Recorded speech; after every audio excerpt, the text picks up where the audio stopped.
Almaniyanın gələcək kansleri Friedrich Merz Kiyevə Taurus raketlərinin göndərilməsi ilə bağlı siyasətdə dəyişikliyə işarə etsə də, Trump administrasiyasının bu addımı əngəlləyə biləcəyinə dair iddialar səsləndirilir. Müxtəlif sosial media platformalarında Birləşmiş Ştatlar hökumətinin Almaniyanın Ukraynaya uzun mənzilli Taurus raketləri verməsini qadağan etdiyini iddia edən paylaşımlar yayılıb. Yarım milyondan çox baxış toplamış bir X paylaşımında iddia olunur ki, iki Amerika şirkəti Dövlət Departamenti vasitəsilə Berlini Ukrayna silahlı qüvvələrinə Taurus qanadlı raketlərinin verilməsini qadağan etdikləri barədə məlumatlandırıb. Mənbənin Kremlə yaxınlığı ilə tanınan dezinformasiya saytı olduğu müəyyən olunub. X-da yayılan paylaşımlar da tanınmış dezinformasiya hesablarından qaynaqlanır. Eyni iddia Ukraynanın müstəqil nəşri olan Euromaidan PR tərəfindən də paylaşılıb, lakin məlumatın mənbəyi göstərilməyib. Bu barədə Almaniya Müdafiə Nazirliyinə müraciət ünvanlanıb. Nazirlik isə biz fərziyələrə münasibət bildirmirik cavabını verib.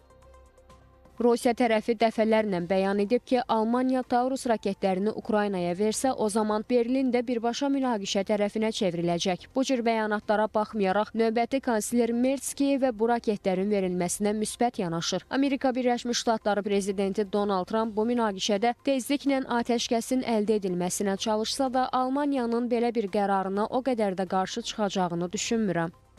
Taurus raketi Birləşmiş Ştatlar, Fransa və Birləşmiş Krallığın Ukraynaya indiyə qədər verdiyi raketlərdən daha mürəkkəb və uzun mənzilli bir qanadlı raket sistemidir. Ukraynanın hazırda malik olduğu qanadlı raketlərin 2 qatından çox məsafəni, 500 kilometr uzaqlıqdakı hədəfləri vurmaq imkanına sahibdir və bu, Kiyev və Rusiya ərazisinin dərinliklərindəki hədəfləri vurmaq imkanı verir. Həmçinin bu raket aşağı yüksəklikdə uçduğu üçün radar sistemləri tərəfindən aşkar olunması son dərəcə çətindir. Olaf Scholz'un rəhbərliyi etdiyi əvvəlki Alman koalisiya hökuməti bu raketlərin Bundeswehr inventarından Ukrayna silahlı qüvvələrinə verilməsinə imtina edib. Lakin qarşıdakı həftə kansler olacağı gözlənilən Friedrich Merz Kiyevə bu silahların verilməsinə razı olduğunu bəyan edib. Yeni Almaniya hökumətinin Kiyevə Taurus raketlərini verib-verməyəcəyi hələlik bəlli deyil. Yeni kansler bu məsələdə istəyini bildirsə də, koalisiya ortaqları olan və Olaf Scholz'un rəhbərliyi etdiyi Sosial Demokrat Partiyası bu məsələyə şübhənə yanaşır. Nəticə etibarilə, indiyə qədər Trump administrasiyasının bu addımı əngəlləməyə çalışdığına dair təsdiqlənmiş heç bir hesabat yoxdur. Donald Trump əvvəllər Rusiya ərazisinin dərinliklərindəki hədəflərə raketlərlə hücum olunmasına kəskin şəkildə qarşı olduğunu bildirib. Lakin Trump administrasiyası yaxın vaxtlarda Ukraynaya Atakms uzun mənzilli raketlərini də əhatə edən hərbi yardımları yenidən başladıb.